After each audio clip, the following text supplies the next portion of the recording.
우리가 지금 마지막 때를 살고 있다는 것은 누구도 부인할 수 없을 것입니다. 그 증거가 디모데후서 3장 12절에 분명히 기록되어 있습니다. 무릇 그리스도 예수 안에서 경건하게 살고자 하는 자는 박해를 받으리라. 이 말씀은 단순히 과거의 경고가 아니라 오늘 우리가 목도하고 있는 시대적 현실을 정확히 드러내고 있습니다. 문제는 이 경고가 이제 더 이상 추상적인 예언이 아니라는 점입니다. 실제로 신앙의 자유와 민주주의가 보장된다고 믿었던 미국 사회조차도 기독교적 가치관을 지키려는 사람들이 점점 더 심한 공격과 탄압을 받고 있는 상황에 직면하고 있습니다. 그 대표적인 사례가 바로 2025년 9월 10일 유타주 대학 캠퍼스에서 발생한 총격 사건입니다. 젊은 보수 세대의 상징이자 기독교적 마인드를 강하게 드러내던 찰리 커크가 무대 위에서 암살당한 것입니다.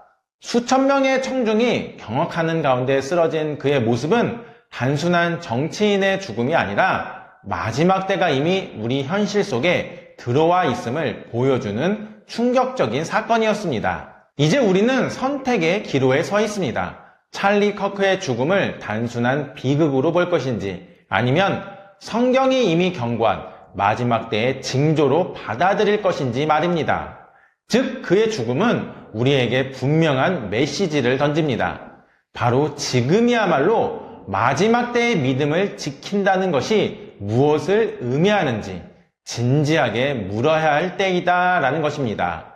이러한 물음을 더 깊이 이해하기 위해 우리는 이스라엘 최고의 기독교 언론사인 CBN 뉴스의 대표이신 크리스 미첼 박사님이 전한 보도 내용을 통해 더 자세히 살펴보려 합니다. 꼭 끝까지 시청하시어서 주님으로부터 오는 위로와 평안을 누리시길 바라며 동시에 우리의 믿음을 다시 세우고 마지막 때를 준비하는 귀한 시간이 되시길 소망합니다. 찰리 커크는 단순한 활동가가 아니라 신앙과 정치적 보수성을 실제 정치 영역 속에 결합시키려 했던 인물이었습니다. 그는 단지 보수 진영의 목소리를 대변하는 데 그치지 않고 성경적 가치관을 사회와 정치 현장 속에 직접 반영하려고 했습니다. 터닝포인트 USA를 창립한 것도 청년 보수 운동을 세우기 위함이었지만 그 핵심에는 하나님이 주신 자유와 질서를 지켜야 한다는 성경적 확신이 자리하고 있었습니다. 그는 Big Government Sucks라는 구호를 통해 정부 권력의 팽창을 비판하면서 국가가 인간의 자유를 억압하는 방향으로 나아가는 것은 하나님의 창조 질서를 거스르는 것이라고 보았습니다. 나아가 교회 네트워크를 적극 활용하여 신앙 공동체와 정치적 참여를 연결시키면서 단순히 표를 얻는 전략을 넘어 신앙적 원칙을 사회적 행동으로 구현하려 했습니다. 2024년 대선에서는 젊은 세대의 보수표를 결집시킨 것도 단순한 선거 전략이 아니라 기독교적 가치와 자유민주주의의 원칙을 수호하려는 신앙적 실천의 한 모습이었습니다. 또한 그는 제이드 벤스 부통령과 트럼프 가문을 연결하며 보수 진영의 정치 지도자들에게 성경적 관점에서의 연합과 협력을 이끌어내려는 가교 역할까지 감당했습니다. 그러나 바로 이런 점 때문에 그는 더욱 강한 반발과 공격의 표적이 될 수밖에 없었습니다. 성경은 마지막 때가 되면 적그리스도의 철권 통치가 준비되기 위해 전체주의 사상이 전 세계적으로 확산된다고 경고를 합니다. 요한계시록 13장 7절은 또 권세를 받아 성도들과 싸워 이기게 되고 각 족속과 백성과 방언과 나라를 다스리는 권세를 받으리라 라고 말씀합니다. 즉 마지막 때에는 적그리스도가 전 세계적 권세를 장악하고 모든 민족과 언어와 나라를 지배하려는 전체주의적 질서가 등장한다는 것입니다. 다니엘서 7장 25절도 이를 구체적으로 보여줍니다. 그가 장차 말로 지극히 높으신 이를 대적하며 성도들을 괴롭게 할 것이며 또 때와 법을 변개코자 할 것이라 라는 말씀처럼 적그리스도는 하나님을 대적하고 성도들을 직접적으로 괴롭히며 하나님이 정하신 질서와 법을 인간 권력으로 바꾸려 할 것입니다. 그래서 찰리 커크와 같은 인물은 바로 이러한 흐름 속에서 가장 먼저 공격받는 대상이 될 수밖에 없었습니다. 그는 성경적 가치관을 실물 정치 속에 반영하려 했기에 하나님을 대적하고 전체주의를 강화하려는 세력들에게는 큰 위협이었습니다. 즉 커크의 암살 사건은 단순한 정치적 테러가 아니라 성경이 이미 경고한 마지막 때의 영적 전쟁이 현실 속에서 드러난 하나의 징표라 할 수 있다라는 것입니다. 그런데 더욱 놀라운 것은 찰리 커크가 암살당하기 직전 짧은 쇼츠 영상을 찍었는데 그곳이 바로 한국의 인천이었습니다. 그래서 전 세계 수많은 사람들에게 지금 대한민국 인천이 주목을 받고 있는데요. 그 이유가 커크는 메가더 장군 동상 앞에서 영상을 찍으며 이렇게 말했습니다. 이 아름다운 한국은 밤에도 매우 안전한 나라다. 나의 고향 시카고도 이렇게 되었으면 좋겠다라고 말하면서 한국 사회의 안전함과 질서를 극찬하며 자유와 안정이 지켜지는 나라의 중요성을 강조한 것입니다. 사실 이 장면은 단순한 발언을 넘어 깊은 역사적 의미를 담고 있습니다. 6.25 전쟁 당시 한국을 도운 나라는 다름 아닌 미국이었습니다. 당시 미국은 한국에 세워진 교회와 자유민주주의가 공산주의에 넘어가면 무너질 것을 염려하며 수많은 미군 장병들의 희생을 감수하면서까지 한국의 교회와 자유를 지키기 위해 목숨을 걸고 도와주었습니다. 바로 그 피와 눈물의 희생 위에 오늘의 안전한 한국이 세워진 것입니다. 하지만 아이러니하게도 바로 며칠 뒤 미국에서 찰리 커크는 총탄에 쓰러졌습니다. 자신이 고향 시카고에도 있기를 바랐던 안전은 정작 그의 삶을 지켜주지 못했습니다. 오히려 정치적 폭력이 그의 생명을 앗아간 것입니다. 이 극단적인 대비는 오늘날 민주주의와 자유의 가치가 얼마나 위태로운지를 다시 한번 우리에게 일깨워 줍니다. 그리고 우리는 이 사건 속에서 성경의 경고를 다시 떠올릴 수밖에 없습니다. 요한계시록 13장 7절은 또 권세를 받아 성도들과 싸워 이기게 되고 각 족속과 백성과 방언과 나라를 다스리는 권세를 받으리라 라고 기록합니다. 이렇듯 찰리 커크의 죽음은 단순한 개인의 비극을 넘어 성경이 이미 예언한 마지막 때의 징조가 현실 속에서 가까이 다가왔음을 보여주는 사건이라는 것입니다. 그러므로 이제 찰리 커크는 주님 곁으로 떠났지만 우리에게 남은 것은 분명합니다.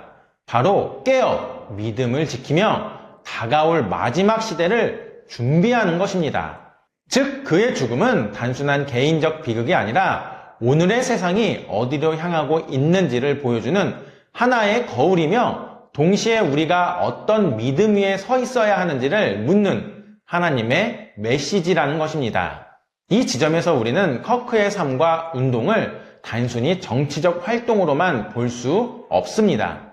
찰리 커크의 운동은 단순히 보수 정치의 움직임이 아니라 미국의 건국 이념에서 비롯된 신앙과 자유의 원리를 계승한 것이었습니다.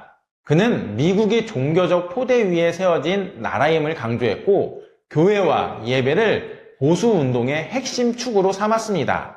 이러한 흐름은 사실 성경적 세계관에서 기원합니다. 성경은 마지막 때를 맞이하면 전 세계적으로 적그리스도의 권세가 퍼지며 전체주의적 억압이 하나님의 백성을 향해 집중될 것이라고 경고합니다. 다니엘서 7장 25절은 그가 장차 말로 지극히 높으신 이를 대적하며 성도들을 괴롭게 할 것이며 또 때와 법을 변개코자 할 것이라 라고 예언을 합니다. 이 말씀은 단순한 고대의 기록이 아니라 오늘날 정치적 극단주의와 종교적 억압으로 나타나고 있는 현상의 근본적 원리를 설명해 줍니다. 물론 찰리 커크를 둘러싼 비판의 목소리가 있는 것도 사실입니다. 그의 발언이 때로는 지나치게 자극적이어서 사회적 갈등을 더 키웠다는 평가도 있고 일부에서는 그가 1월 6일 의사당 습격 사건과 간접적으로라도 연루된 것이 아니냐는 의혹을 제기하기도 합니다. 그러나 설령 그런 비판이 있다 하더라도 정치적 폭력이나 암살이 정당화될 수는 결코 없습니다. 인간의 생명을 빼앗는 방식은 어떤 명분으로도 합리화될 수 없으며 오히려 더 큰 분열과 상처만 남길 뿐입니다. 그러므로 우리가 찾아야 할 길은 분명합니다. 서로 다른 이념과 사상을 가진 사람들이 총구가 아니라 언어로, 증오가 아니라 토론과 대화를 통해 문제를 풀어가는 것입니다. 이것이야말로 민주주의가 지향하는 본질이며 성경이 말하는 진리에도 합당한 길입니다. 진리 안에서 자유를 추구하고 대화 속에서 공존을 배우는 것, 그것이야말로 마지막 때를 준비하는 신앙인의 자세라 할 수 있을 것입니다. 성경도 로마서 12장 21절에서 이렇게 말합니다. 악에게 지지 말고 선으로 악을 이기라. 그래서 서두에 소개해드린 이스라엘 최고의 기독교 언론사인 CBN 뉴스의 대표이신 크리스 미첼 박사님도 이런 말씀을 하셨습니다. 찰리 커크의 죽음은 단지 미국 보수 진영의 손실이 아니라 전 세계적으로 기독교적 가치와 자유민주주의가 더 큰 도전에 직면했음을 보여줍니다. 그는 한국을 방문해 밤에도 안전한 나라라고 극찬을 했지만 정작 미국에서는 총탄에 쓰러졌습니다. 이는 우리에게 이렇게 묻습니다. 과연 자유와 신앙을 지키는 길은 어디에 있는가? 라고 말입니다. 그런데 성경은 분명히 말합니다. 요한복음 16장 33절에서 예수님은 세상에서는 너희가 환난을 당하나 담대하라 내가 세상을 이겼노라 라고 말씀을 하셨지요. 즉 마지막 때가 다가올수록 기독교적 신앙을 지킨다는 것은 점점 더 큰 대가와 핍박을 요구할 것입니다. 그러나 동시에 그 길은 진리의 길이며 영원한 승리로 이어지는 길입니다.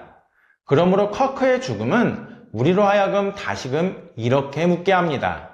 나는 과연 어떤 가치 위에 서 있는가? 나는 마지막 때의 핍박 속에서도 믿음을 지킬 준비가 되어 있는가? 이 질문 앞에 우리는 오직 하나님의 말씀과 약속에 의지하여 흔들리지 않는 길을 걸어가야 할 것입니다. 그 이유가 무엇입니까? 맞습니다. 성경은 마지막 날에 모든 인간의 삶을 하나님께서 심판하실 것임을 분명히 말씀합니다. 전도서 12장 14절은 하나님은 모든 행위와 모든 은밀한 일을 선악간에 심판하시리라 라고 기록을 합니다. 이는 우리가 드러난 행동뿐만 아니라 숨겨진 생각과 동기까지도 하나님의 공의로운 심판대 앞에 서게 될 것임을 의미합니다. 또한 요한계시록 20장 12절은 그 날의 장엄한 장면을 이렇게 묘사합니다. 또 내가 보니 죽은 자들이 큰 자나 작은 자나 그 보좌 앞에 서 있는데 책들이 펴있고 또 다른 책이 펴졌으니 곧 생명책이라. 죽은 자들이 자기 행위를 따라 책들에 기록된 대로 심판을 받으니 라고 말씀합니다. 즉 우리 인생의 모든 기록은 하나도 빠짐없이 하나님의 책 앞에 드러나고 우리는 그 기록대로 심판을 받게 될 것입니다. 또한 예수님께서는 마태복음 25장에서 이 심판의 구체적인 모습을 비유로 보여주십니다. 31절에서 33절에서는 인자가 자기 영광으로 모든 천사와 함께 올 때에 자기 영광의 보좌 앞에 앉으리니 모든 민족을 그 앞에 모으고 각각 구분하기를 목자가 양과 염소를 구분하는 것 같이 하여 양은 그 오른편에 염소는 왼편에 두리라 라고 하셨습니다. 그리고 46절에서는 그들은 영벌에 의인들은 영생에 들어가리라 라고 분명히 선언하셨습니다. 즉 마지막 날에는 모든 인류가 두 부류로 나뉘게 됩니다. 하나는 예수 그리스도를 믿고 끝까지 믿음을 지킨 자로서 영원한 생명에 들어가는 무리이고 다른 하나는 믿음을 거부하고 세상의 방식과 죄악 가운데 살아간 자로서 영원한 심판을 받게 되는 무리입니다. 그리고 이 경고는 요한계시록 20장 15절에서 절정에 이릅니다. 누구든지 생명책에 기록되지 못한 자는 불못에 던져지더라 라는 말씀은 마지막 때의 결말이 단순히 정치적 갈등이나 사회적 혼란으로 끝나지 않고 결국 하나님의 최종 심판과 영원한 운명으로 귀결된다는 사실을 보여줍니다. 하지만 다가오는 심판 속에서도 우리에게는 희망이 있습니다. 예수님께서는 마태복음 25장 40절을 통해 지극히 작은 자 하나에게 한 것이 곧 내게 한 것이니라 라고 말씀하시며 이 심판의 날을 준비하는 방법으로 가장 소외된 이들을 돌보는 삶을 강조하셨습니다.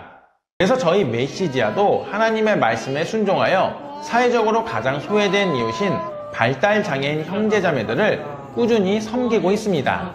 지금까지는 유튜브 사역을 통해 발생한 수익으로 장애인 재활 작업장에 간식을 전달해 왔는데 어느 날 예배에 참여했을 때 발달장애인 분들이 온 마음을 다해 찬양하는 모습을 보고 큰 울림을 받았습니다. 그때 원장님께서 이분들은 공연장 출입이 제한되어 음악을 접할 기회가 거의 없기 때문에 예배 시간에 이렇게 기쁘게 찬양하는 것이라고 말씀하신 장면이 제 마음에 깊이 남았습니다.